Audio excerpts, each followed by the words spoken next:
Sofía, nice to have you here at the .NET Developer Conference in Cologne. The first time you have been here. Yes, nice to be here too. How's your impression until today? Cold. Yeah. Yeah, it's basically it's cold. Germany. I know. In like almost December, but it's cold. Yeah? Yeah.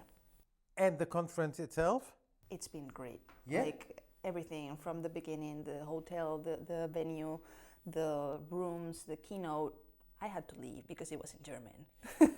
Yes, but that's the problem. Besides that, like the people were engaged. Like everyone was really, acting happy and grabbing coffee with each other, and like making community. So I think that's great. Okay.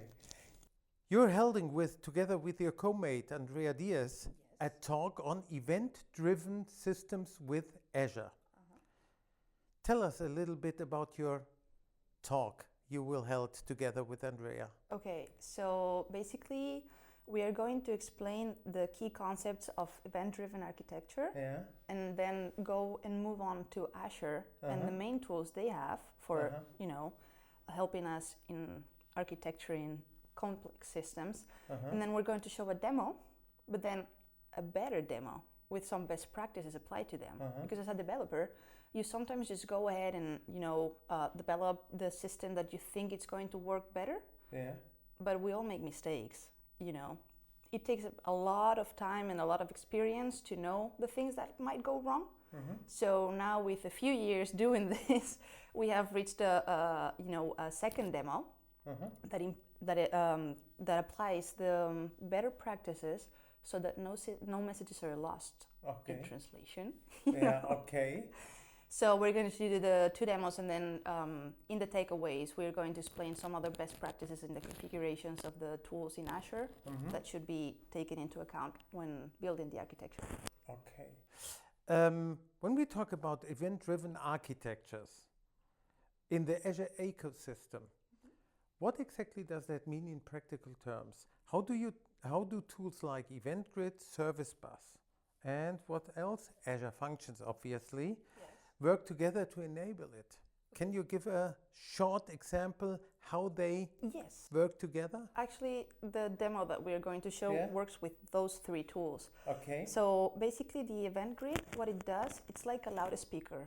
Okay, so when an event happens, when something occurs, it just fires and forget notifications to whoever is subscribed to it so that they are notified of, hey, this has happened. Okay. So then in the service bus, what you do is you receive a message and it's queued. So it can be processed by a third system that is going to drink from it, pull the message and process it. But it has some extra advanced capabilities, like what happens if the processing goes wrong? What happens if the third system falls during the processment? So it's going back towards the queue so that the wrong messages and the failures do not block the queue, and it can continue processing, but at the same time, it allows the third system to have several workers simultaneously so that it can grow faster. Okay? And what would be the Azure function in this equation? It would be the little minions that take from one and move to the other. Like, just like connecting the plug and going all crazy. That would be the Azure function. It has the ability to scale up, so it can be on the last side of the system to drink from the service bus and simultaneously from different workers just scale up the processing. But it can also be the one connecting the event grid. So it's notified and then it prepares the message to put it into the service bus queue. So it's just like, it connects. Okay, great. Sofía, one of the promises of event-driven system is to lose, obviously, the coupling. What are some best practices for achieving that in Azure? Can you describe that for our attendees? Yes, so decoupling basically means that the producer and the consumer don't talk to each other. There's a service in the middle. There will be a middleware, and it's called sometimes a broker. So what Azure does, it provides the broker, which would be Event Grid, Event Hub, or the Service Bus. It's what makes the other systems, they don't even need to know which type of consumer or producer is the other. They just need to know there's something in the middle that it's going to do the dirty job. So that would be the decoupling in Azure. Sounds easy. not difficult, let's say so. Okay, okay. How does Azure's event-driven stack handle large-scale or high-throughput scenarios? Okay, so first of all, you need to identify the volume of the payload that you're going to receive and how many messages are going to be sent, because sometimes you need to choose between event grid or event hub. Yeah. Okay, so event grid, it just goes with simple notifications and just fire and forget and just send it. But event hub works with huge throughput and a large telemetry. So that means that, for instance, IoT devices that are continuously getting temperature measurements or whatever, that so means you have a continuous data flow on that. And huge. Can you imagine for a whole country, for the telemetry of the measurements of temperature across the whole country system? So that's huge per second, per minute. It doesn't matter. It's going to be huge. So you would go and work with Event Hub. Okay, but if it's a smaller one, you can work with Event Grid, or you can even go with Azure Service Bus if you need some more control on the messages. And then within this case, that when we work with Service Bus, we can have multiple workers, multiple consumers, so they can be defined as competing consumers. That meaning they're all going to fight to go for the message that is free for them. Then there's what's called the dead letter queue. Okay, so in the retry policy. So basically, when you have a mistake or when you have a failure, it does not block the queue. It just goes back until the maximum number of retries is reached. So it's going to allow that if something happens, just goes back into the queue without blocking that consumer. The consumer is going to be free again to get the next one. So it will be repeated. The whole process or the communication process will be started again and repeated the same. And when we start to work with large volumes, sometimes we need to apply the Outbox Pattern, which is one of the best practices that we are going to show today. So basically what it means is make sure that no message is lost. So when you send the message to the queue, you're also going to store it somewhere else. So when it's processed, it's going to be updated or deleted.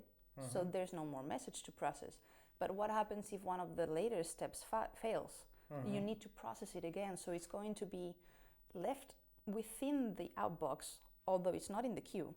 So you can have another process that it's going to pick up the broken messages or the ones that have failed. You still don't know why they failed. So you have a repo or a storage, it's storage, for the broken messages. Exactly, so that you can sweep through that and push them again to the flow. So you make sure no one stays. And obviously it will be ordered by the last in or first in, first out, for example. Okay.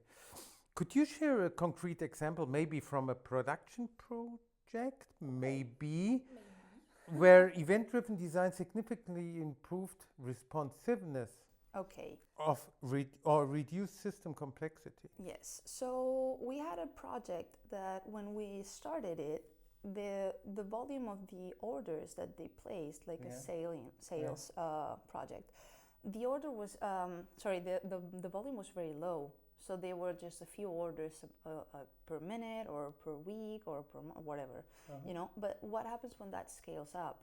Then you actually need more. And of course, there are integration patterns that you can achieve without being asynchronous or event-driven that might work and might scale up properly. But in this case, what you can do is you use the service bus to make sure that whatever happens with the later system that is going to actually process those orders, the messages are not going to get lost. Okay, so you have many shopping carts and they're just purchased at the same time and they arrive to an API. What happens if that API cannot process them? It just falls. 500. Service is lost. All of them? Of course. Oh, shit. So what happens if you put a middleware there that is going to queue them? Okay? So if the 500 is given, then it goes back into the queue. It's not lost. And then if it, by any chance, the API doesn't go back up or whatever, you still have them in the dead letter queue, which means there's someone going to review what happened there, but they're not lost. That's what would have happened in this more synchronous architecture pattern. Great, thanks a lot. Finally, last question Okay. for today. Okay. Maybe next time more. As Azure evolves, where do you see event-driven architectures heading for the future? Are we moving toward a world of fully autonomous cloud systems that can react and adapt with explicit orchestration? Okay, so in theory, yes. Okay. So we are going in that direction. That means that if we put AI and automations built in our processes and our flows, we will be making smarter decisions that helping with routing, you know, that with the scaling on the fly, and even predicting mistakes that might happen in the future. So you can actually, you know, analyze all the telemetry and all the data that you get from this with AI. But at the moment, it's still not working like that. So people are still going into event-driven architectures. They're still flowing into them, understanding them, and trying to apply them on a daily basis. So it might get take some time to get there, but we will. We are going into that direction. You're convinced? Yes. That's a great statement. So, Sofía, thanks a lot for your for talking to us. It's been a pleasure. Providing us with information and insights from event-driven systems on Azure, and hope to have you in summer in Mannheim at the DWX with us. Thanks a lot. Thank you. Bye.